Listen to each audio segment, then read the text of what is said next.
All right. Hope you guys can hear me. I'm on a microphone right now, so I'm trying to reach everybody out there. If you can hear me, give a thumbs up, anything like that.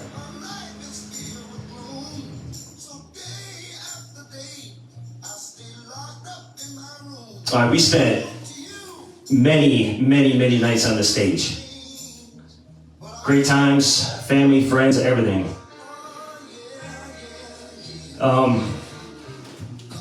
I talked to you guys Saturday morning, as a matter of fact, about what was going on with Dad, what was going on with his situation and everything. I got a phone call this morning about 8:57, and he's not doing good. And they told me what it is. It's a systemic infection. It had started at his foot. It's in his bone. It's in his bloodstream. And even with a hospital visit, even with anything that they can do, he's gonna, in their words, succumb to the infection.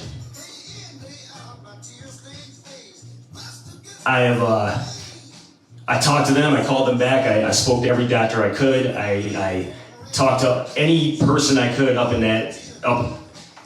at Leroy, and talked to doctors and anybody that would listen, anybody that could give me any kind of insight on what I can do. And we, as friends, family, we got a couple days left with him. He fought so hard. I'm gonna hold back as much as I can. He fought so hard, and I fought with him, and we all fought beside him. But he's got a couple days left. They told me in the kindest way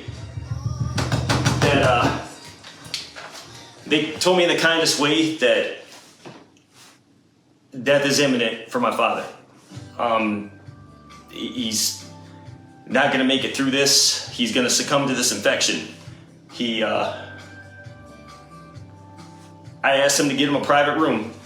So anybody that loves him and wants to go see him, by all means, go see him. He's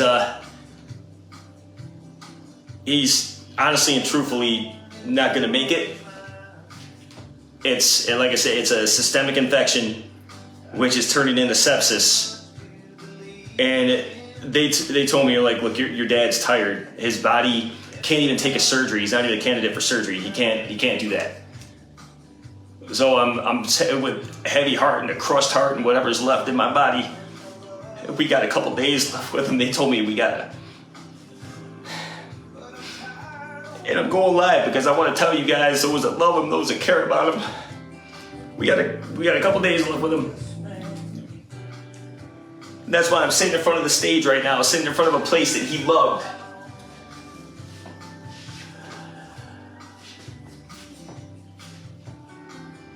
And to get that phone call this morning, Saturday, like they called me Saturday, and you guys saw me on here, and I didn't hear from them anymore on Saturday or Sunday. So I was hoping I'd get a phone call. As soon as the phone rang this morning at 8:57, I was like, they're probably gonna tell me he pulled through this. Like Tom Scott and I were talking last night, how tough Dad is and how he keeps getting through this no matter what, but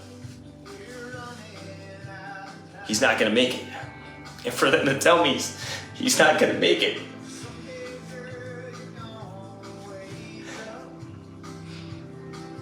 and he wasn't living the best quality of life, man. I mean, let's be honest, he's laying in a bed paralyzed.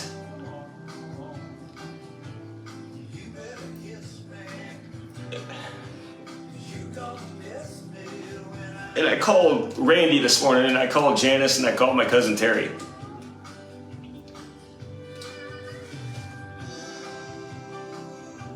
And Mom's birthday was just Friday. It's like he knows what was happening, and he knows. When you have nurses and doctors and experts and people that have been in this field telling you that your dad's tired, his body can't take anymore, and then to tell me death is imminent. We're talking my father, the man who would go to our baseball games and give us the best life along with my mom is about to be with my mom. They told me don't be surprised if he lasts another week. And that it's happening quick and it's taking over his body. And that's why I set this up in front of the stage, because I'm going to tell you guys from a place that he was happy at. But he's got him a private room. And anybody, any of my friends, anybody that feels they want to go see him or say one last thing to him, the door's open.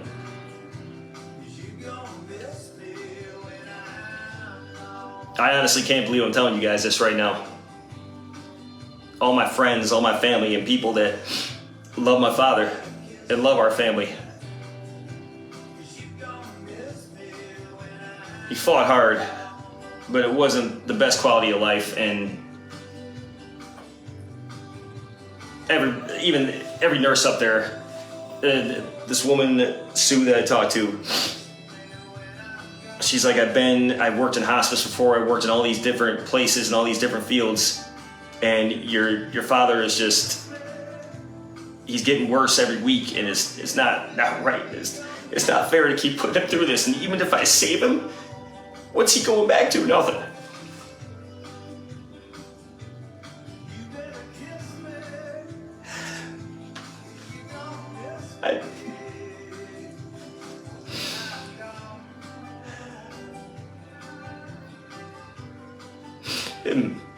A family that's getting out and just watching. This is his stage right here.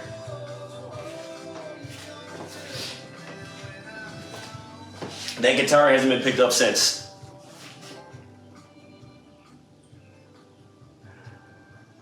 I just 8:57 this morning, I get that phone call.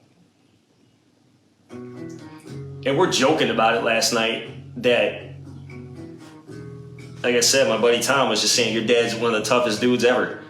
Like he's gonna pull through this again, but I think he just wasn't living the best quality of life.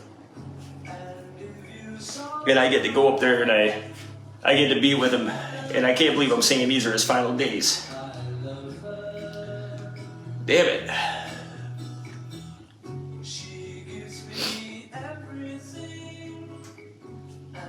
I don't know what to say.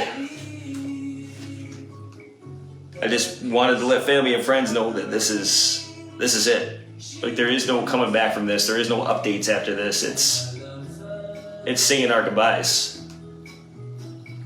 I have to say goodbye to my father and hold his hand as he passes.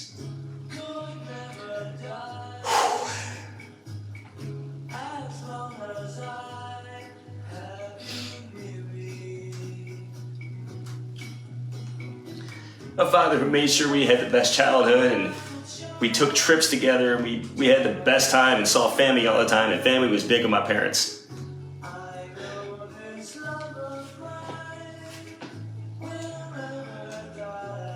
And this Beatles song, And I Love Her, is playing in the background. I used to play it for my mom all the time. And I remember being up in ICU after his surgery, and it was a Sunday afternoon. And they're basically telling me to say my goodbyes then. And I remember being there with him, and not thinking he was gonna make it. Then Tuesday, I'll never forget, it was Tuesday up in Buffalo in ICU. I played this very song on this playlist.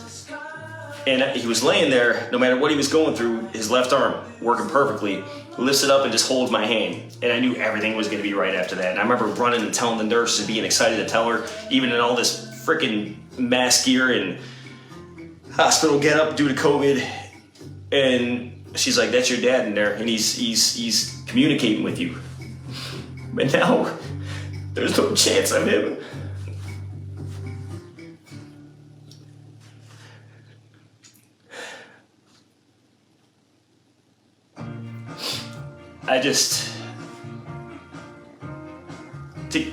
That was a phone call this morning that I requested a private room for him, and I'm saying my goodbyes. My poor dad, man.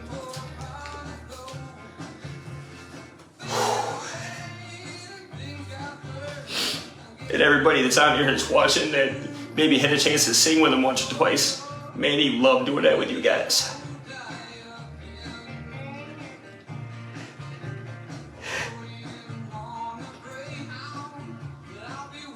But at least he can be with my mom again, and that's what matters. And up there with my aunt. And I guarantee you he's already getting ready to play guitar because they told me he's going fast. And like I said, Mom, and I'm gonna repeat a lot of things as I see some new faces pop up in here and everything else, just to give you guys updates. And I didn't want to believe it when they were telling me this morning that he had an infection in his foot. Like I spoke on Saturday and doing a brief summary on that, and it got into his bone and now it's in his bloodstream, and systemic is now going to be sepsis. And they say there's no saving him. He's not even a candidate for surgery. Even if he goes through surgery, it could kill him. Where does the time go? Where does any of this go? Like, we're literally playing music a couple days before he has a stroke. We're a year and a half into this, and now I'm gonna lose him.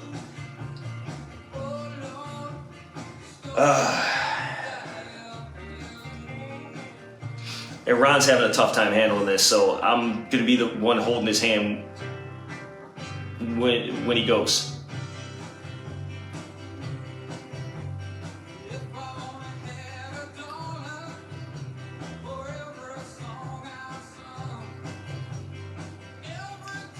I can't believe it's happening. He fought so hard. But like I said, what's worth living if you can't live life? And we're talking, like, his leg was paralyzed. Right? He was just paralyzed, and he couldn't talk and he couldn't communicate. And what was left of his left arm to even reach up to me like he did when I knew he was gonna be okay is gone. I can't hold his hand without him like grimacing in pain, or his body is just so contorted from all this. As much as you want to pray that you don't want him to suffer anymore, it's selfish to say I want him to be here, and this is gonna kill me. I was like, can my son be up there with him? Can Nathan be up there with him? They're like,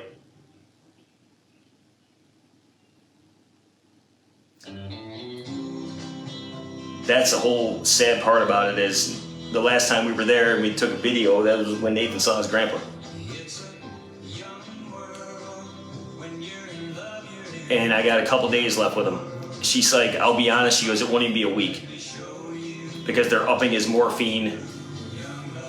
Because the infections, he's got a feeding tube when he's vomiting, and it's not a good scene for him right now. And I'm telling you guys because I don't want to make this decision, but I have to. I called Tommy this morning. Ron and I have been talking about it.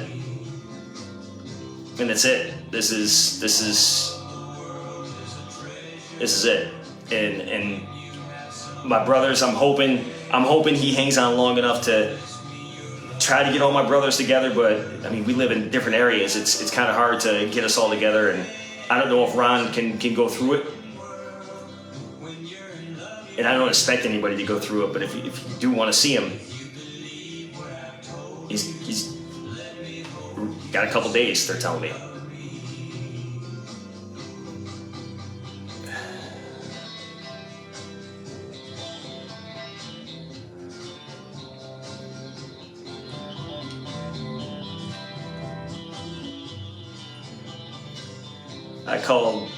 I called Randy, cousin Randy, and he just told me, he's like, your parents loved you loved us more than anything. And my dad, I never thought my parents would leave the world the way their mom left, and the way dad's gonna leave. It's not fair. Why couldn't they just pass away in their sleep together? Why couldn't anybody be able to have that kind of ending? Especially them. Parents are amazing. The parents gave everything to everybody. And the two greatest people you could ever meet. And I repeat this every time I talk or say something on here, but it's the truth. And for them to have an end like that, like they're getting my dad's private room ready now, and it'll be ready probably once I'm done with this conversation. I'll go up there and be with them. Anybody that wants to be with me, you can. It's a private room. There is no COVID protocol at this point. This is us saying goodbye.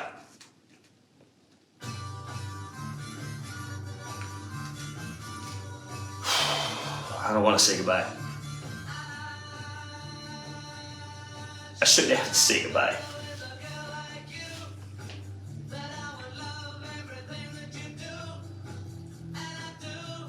It's the damnedest feeling when they called me and they told me, and they're talking to me and they put a couple doctors on the phone, and I'm thinking they're going to tell me what kind of treatment they want to do, if they want to go aggressive, if I want to not have him going through anything. I did not expect them to say he's succumbing to this. And to hear death is imminent spoken to you, and they said it in the kindest way, like the kindest people were talking to me, to say death is imminent.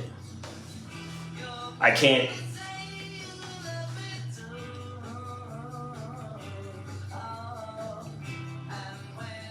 I feel very empty right now. It's not about me, but I'm telling you guys, I feel breathless. And I have to take that ride out there, and I have to sit with him. And he has to, New York air is the last air he's going to breathe. When I wanted him down south, I wanted to work so hard to get him back home to where he belonged.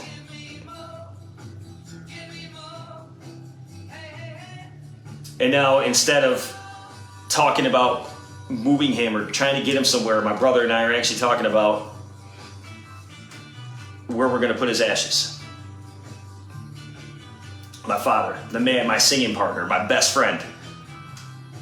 And when everything happened with Mom, we did not talk about anything death after that. If he would say, hey, if something happens to me, I stopped him right there, because nothing's going to happen to him. He's my father. Nothing's going to happen to Walter Tillery. Nothing. And it's, we didn't talk about any of that, but our plan, Ron and I are out there talking on the porch, Tommy and I will talk,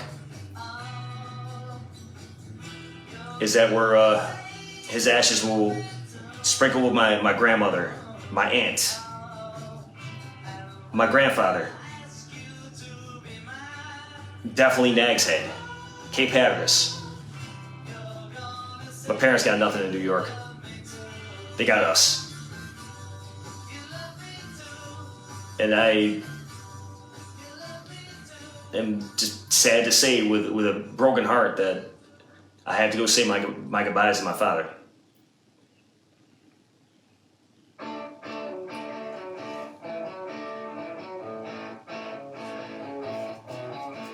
And thanks to everyone who supported and sent a prayer or sent love or sent any kind words through all this, because it's been a ride.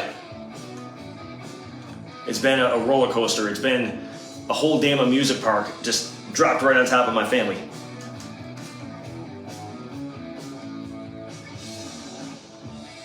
But once I turn this off, I'm gonna go be with him. And anybody wants to call, anybody wants to say something through the phone, anybody wants to go up there with me, if you know him, you know my father, you want to be up there with me, the door is open. Leroy Village Green, D-Wing. They certainly know my name up there. They love him. And every word I get from somebody, or every comment I get from somebody, is, he was too young for this.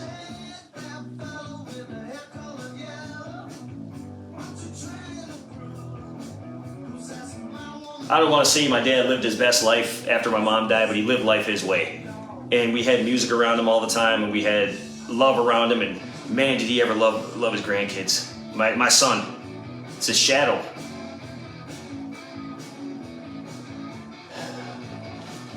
Thank you guys for everything. I'll keep you updated.